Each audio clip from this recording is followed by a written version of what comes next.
Hi everyone, I'm back for a short time. I just wanted to come on here and give another update because I know I haven't been posting consistently lately. I have been still very sick.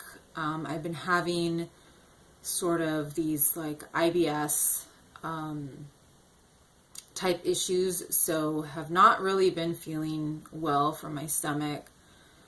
And it's been pretty persistent. Basically, this whole month, I'm filming this at the end of October. So since the beginning of October, I've been really sick with these issues. But I know that I had been telling some people, some of my followers on here, that I was going to post a video talking about my new diagnosis, and so I've been kind of hinting at it, and I think in my last video I mentioned that I kind of wasn't sure if I wanted to talk about it or if I really wanted to say anything about it. But at this point, it has been formally diagnosed, and I'm not really sure. I can't remember what I spoke about in the last vlog. I don't know if I told you guys that I had actually seen it on paper. One of the doctors that I saw recently, they gave me a summary of my appointment, and I saw the diagnosis on paper, and it was just really weird for me to finally see something like that on paper. So basically I have been, this whole process has been going on for about 2 years. It's a little bit over 2 years at this point, and I was diagnosed this past June with a rare autoimmune illness known as stiff person syndrome. It is rare.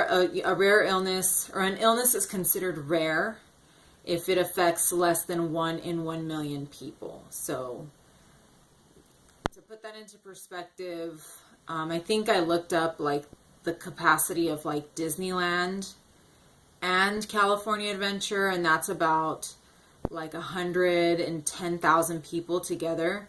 So if I were to go to Disneyland on any given day, I'd be the only person at both parks that has this illness, and probably in that entire city. I mean, it's incredibly rare, which makes a lot of sense to me. I wasn't surprised because I had long suspected that I had another illness. I actually never really believed that I had Lyme disease, but I did have Lyme disease at one point, and that was actually a shock to me, was getting that diagnosis. This diagnosis, for some reason, did not surprise me. It did not surprise me, although I was sort of astounded at the fact that I actually made it to the finish line, that I was actually able to sort of live to see this moment where I would actually receive another diagnosis like this. And so I think that's the part that I'm still in disbelief over, because the fact that I have another illness is not really that surprising, because we got nowhere with Lyme disease treatment.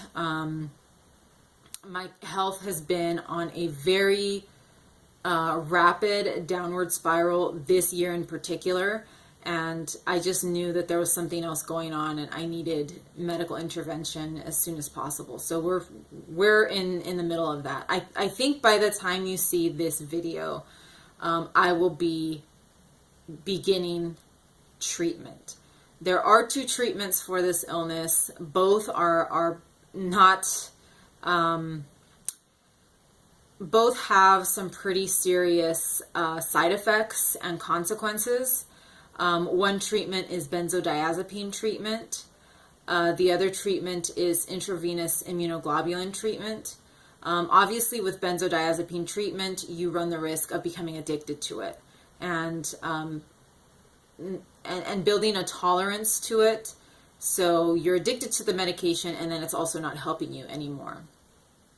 With IVIG treatment, the treatment is rather aggressive as well, and it's not uncommon to end up hospitalized after a loading dose, which is the beginning doses that they give you of that medication.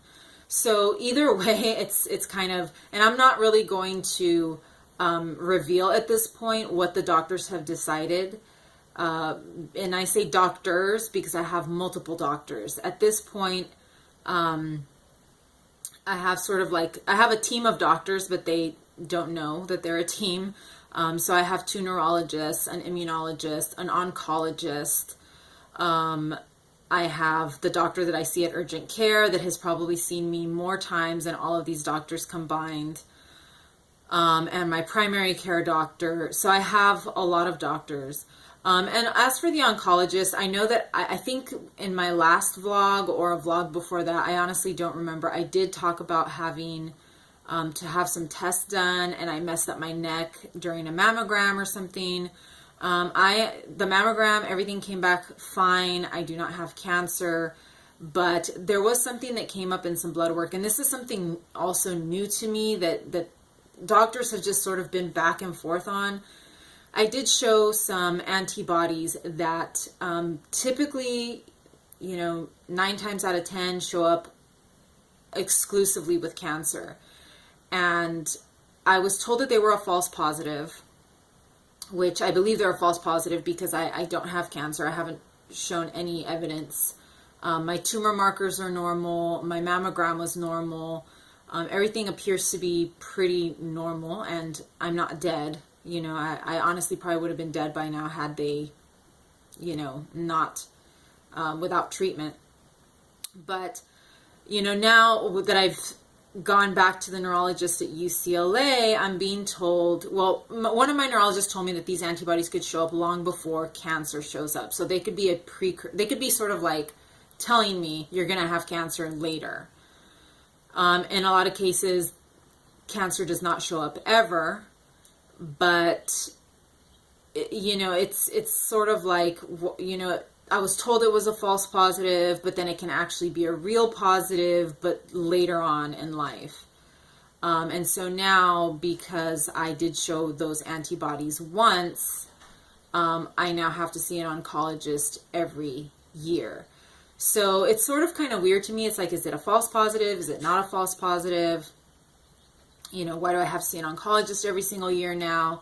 So it just really is one of those things that doctors are just not being very clear about. Those antibodies can also be linked to stiff person syndrome, but I'm being told that it's a false positive, but then you still have to see the oncologist. So I have now an oncologist that I have to see every year, which leaves me with a very weird feeling, but at the same time, I'm just going to do what the doctors tell me to do. And right now, in the immediate future, I'm not thinking about cancer. I'm thinking about the autoimmune illness. So basically, there's those 2 treatments available for stiff person syndrome. The benzodiazepine treatment has a lot of risks. There's tons of risks. And the other issue with that is that it does not slow the progression of the disease. It is more of a quote-unquote painkiller. So you're just treating the symptoms. You're not treating sort of the origin of the disease, which is an autoimmune illness. It's your own body attacking itself. The IVIG treats that. It treats the autoimmune aspect of it and will slow, I believe it slows or stops the progression of the disease and reverses or sort of tries to repair whatever is going on at the moment, which is stiffness. And, that is sort of the, how my doctor described it was benzodiazepines are the painkillers for a broken arm. IVIG is the splint. And the only thing with IVIG is that there are also a lot of risks to that as well, and a lot of people don't tolerate it because the dosage is very high. And, like I said, some people do end up hospitalized. So at this point, I'm not going to talk. I don't want to talk too much about either one of those treatments because I have been having a lot of anxiety issues. Like I said, I've been having the stomach issues, which I would not be the least bit surprised are linked to the fact that I have just a high level of anxiety. But as I told you before, when you see this video, more than likely treatment will already have begun. It's going to be one of those two things. There are very few other treatments available for this illness. I think in some cases, steroids can be used, chemotherapy drugs, but those two are probably, they were not discussed with me at all, and they are more than likely out of the question because, as some of you know, I also carry tuberculosis. So I have latent tuberculosis. And that is one of my other concerns. And I really have not addressed that in any of my vlogs because it has really sort of sat on the back burner. But I have also taken a vote with 3 of my doctors, and the vote is unanimous that tuberculosis needs to be treated also at some point.